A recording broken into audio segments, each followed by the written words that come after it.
Hello, so pite ki paum le zengin tuni ni kho a video kan sim lo ne he le ki pa thu shading chule hi chi channel doi le tu hwang so nyam khat hu lim na hin nei ding ti a hin ni khat ni thum masanga chun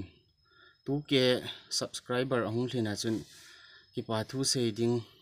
video khat sim di ka ti le aki ke go le ka na to ho a ke boi le ka in ki pa ta in hoyong na fel ma jing uvin ngai lu na nei ta in tu ke subscriber la ki pa thu se ding chu na ho zo in nei na khel ta uvin 3k in a thing uvin chule 4k zong aki khat di che I hlun kon ulang an hi ki tan ti ho hi gel le ki pa ma in to a hi chi YouTube channel hi gal masang kum masapa a chu video hi kan koi pat le ti a chi zom ding phata a bol zom ding kan ti a lungel kan ni a ka hin bol le gal hin nei ule internet ho ong ki khale hi ti chu lungel bangin ki chi zom thei ta pun to le tham kho to video yong ki sim ta pun yong le pat lin kho hung chal chalin internet ho ong ki hla ki phanin video aban hin ki zom kin in hin ki sim kin in thei khamin hin ki bol kin in hi le no ho ngai lut chule ki tho khom pan khom ve sa na zalin tuni ni khun azo aka sei ma bangin tu ki a ki pa thu sei ding chu 3k 4k di chani in a thin lang on hi ka ge la hele na ho to sot na le ngai lu na hi zin avel velin ki pa thu ka hin sin na chung chi wa ki pa thu ka hin sin ma ba na yong pan ila khom ba phat ta all a he ta he ima chal jing wa pan ila khom diu cha thu pi pen hin ka sei banga chi hi chi channel YouTube channel kan bol elo le video ho hi kan sima kan bola elo le ken kalungela doi le tu ka sim lo ne che hi le hi ho hi atam zo thinglang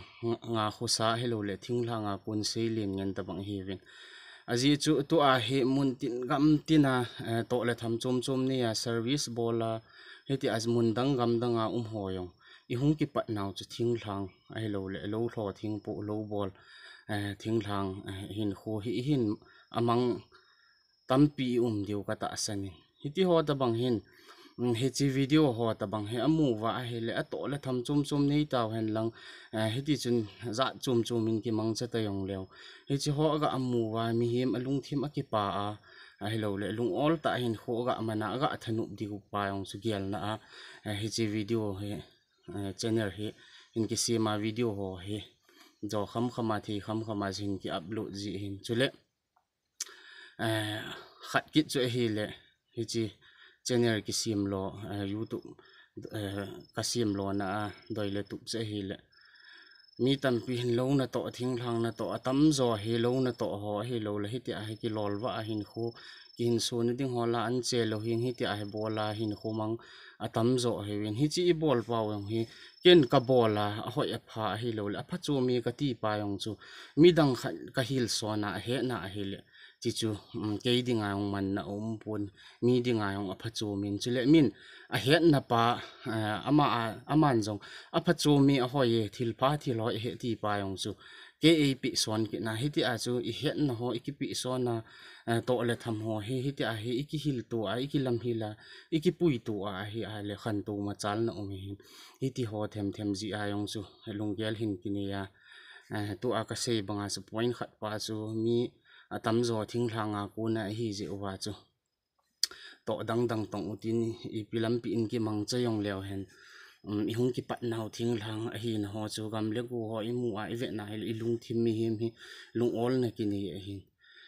an che lo hing ho elo le thei phung thing phung ho bang yong hi I mu a hi le I ve na hi le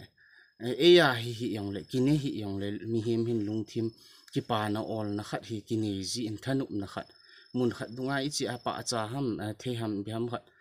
an che hoi thim khat I mu yong le ilung thim chu ki pa na jiang hi he ta banga chu social media ho elo le YouTube ho Facebook ho abang kin ka ha ve ji in iti a lo ki bol na ho thei le ki ti ho an chile ki ti ho ilung thimi anu ma nu ki pa hi chi chu mi he ma dinga ilung thim ki pa hin ho he lung ol ta I man le nu mi ti chu chi ya chu video ho he thei khama hin ki se ma no hon long nan ve wa he ti he I hung ma chal lu ma ba na yong I hung ma chal ki di o hin to masalanga ka sei banga chu tu ke thina subscriber tu ke ong thina ki pa thu sei ding chu no ho fel na zal le ngai lu na zalin 3k 4k kun lang ahung hi ki tan hi chu ho he na ho ngai lu zal he je na ma ban jong le ki tho khom wa I hat ke he yong le I hlit khom wa channel hi pi hling ta in so wa hoblin ta athil in bol the wa hi ti asu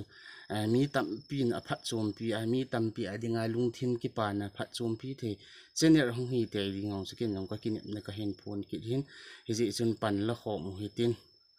ma ba na yong hi ta chi ki tho khom jing wa tu ma sanga I pan khom bang wa malam hin khwang I pan khom wa hele pathin in jong hello thin na hello le ta sal ha wa ma chal khan tu ni pi di he ti chu ka hung ho lim hin tin